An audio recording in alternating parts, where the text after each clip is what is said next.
Just when you think you've heard it all, Newcastle pops up in the headlines with a massive name from Barcelona and a mind-blowing offer of over 80 million euros. Yes, you heard me right. This is a huge story, and we'll get to it in just a moment. But first, we got two very important updates you need to know about. I'm Rodrigo, and this is Newcastle Mania, the channel made by a supporter for supporters who live and breathe our Newcastle United. You blink, and Newcastle are making headlines everywhere again. So stick with me until the very end, because the last story is the biggest of the day.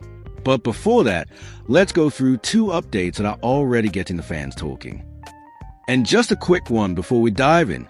If you love Newcastle and want to stay on top of everything about our club, hit that subscribe button right now. It's free, it helps the channel grow massively, and it keeps our black and white community stronger than ever. News 1. Fabian Schär out for 12 days. And the first update of the day is about one of the most loved and most important players in our defense, Fabian Schär. That's right, Geordies. Sadly, we're going to be without him for at least the next 12 days. It all happened in that tough battle against Barcelona in the Champions League. Do you remember the moment?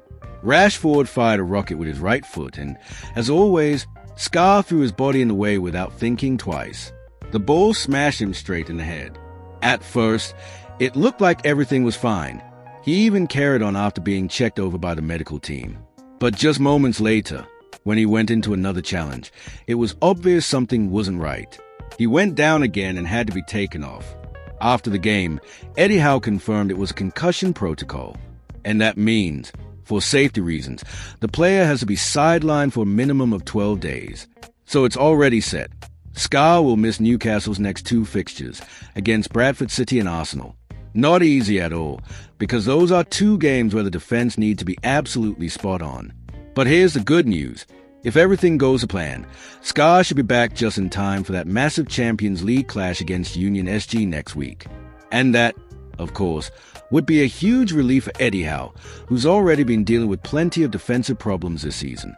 It's also worth highlighting just how crucial Schär is to this team. He's not just a reliable defender at the back.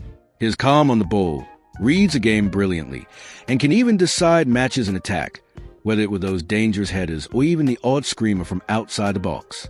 Losing him isn't just about tactics, it's about leadership and experience too. But this is where a bit of good news comes in.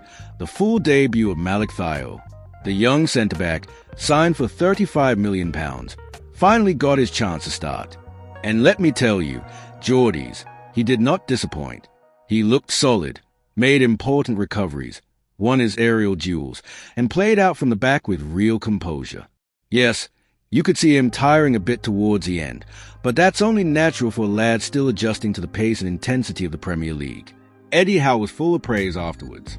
He called it a promising debut and said Thiaw has all the qualities to become a defensive pillar for Newcastle in the future. That's a big statement, and it shows the manager trusts him.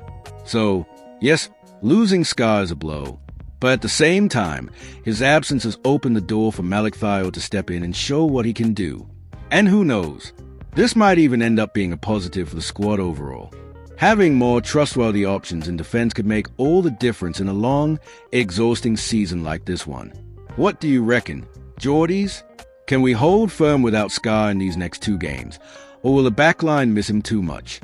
And what about Thiaw's debut? Did you like what you saw? Let me know your thoughts down in the comments. News 2.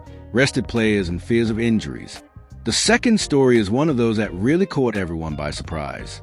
The lineup against Bournemouth left plenty of fans scratching their heads. Eddie Howe decided to change 7 players at once, something we almost never see. And the most shocking detail? Bruno Guimaraes, who seemed absolutely untouchable, was left on the bench after 68 consecutive starts in the Premier League.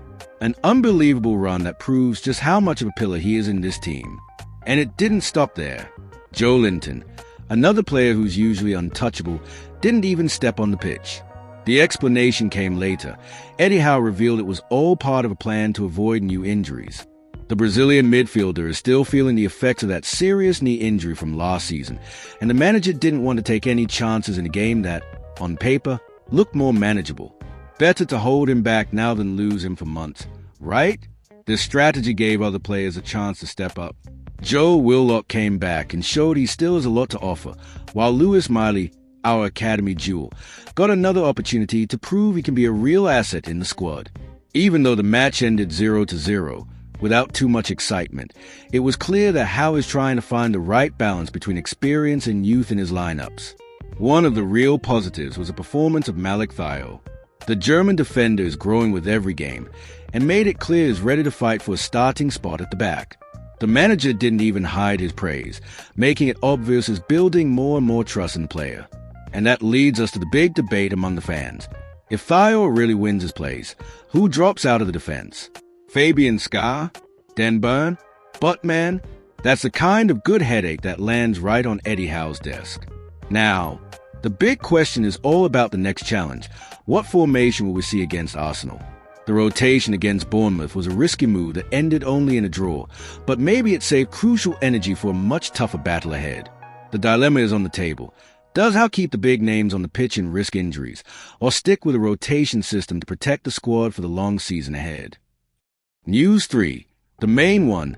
Newcastle want Dani Olmo. Here we go. The bombshell that's shaking the headlines and driving the Toon Army absolutely wild. Newcastle are prepared to offer more than 80 million euros to sign none other than Dani Olmo, midfielder for Barcelona and the Spanish national team.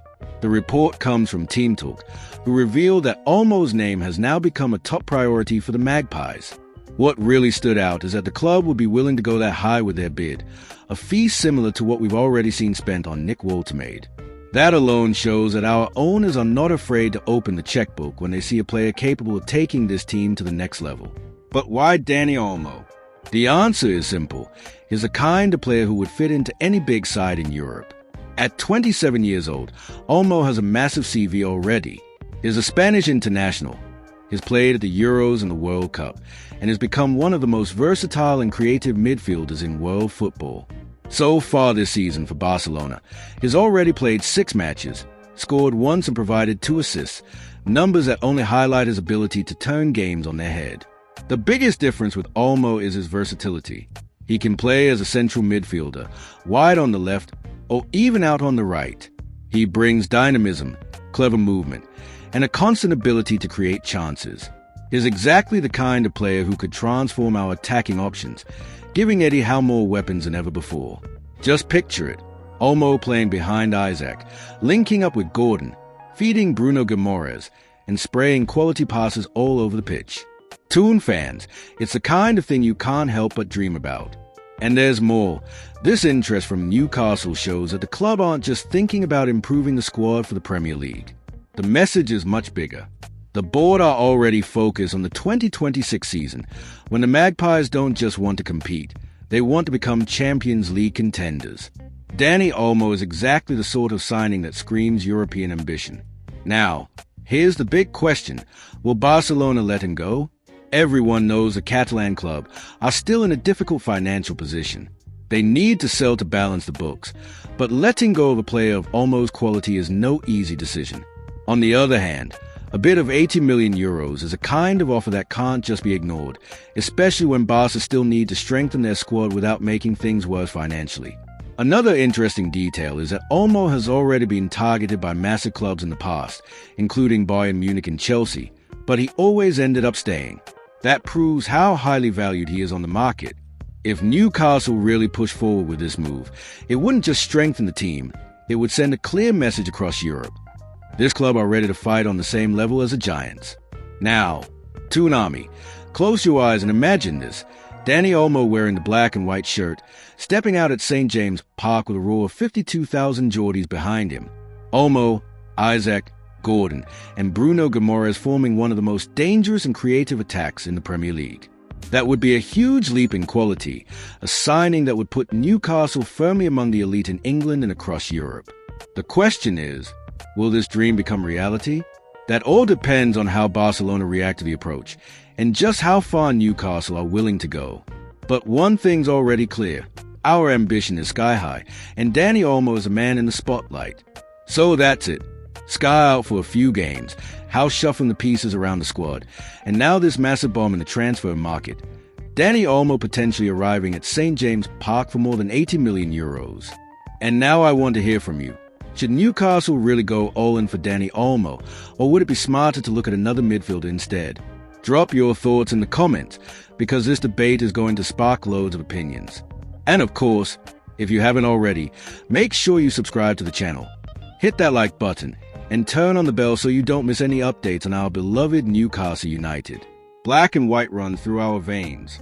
Cheers, everyone, and I'll see you next time.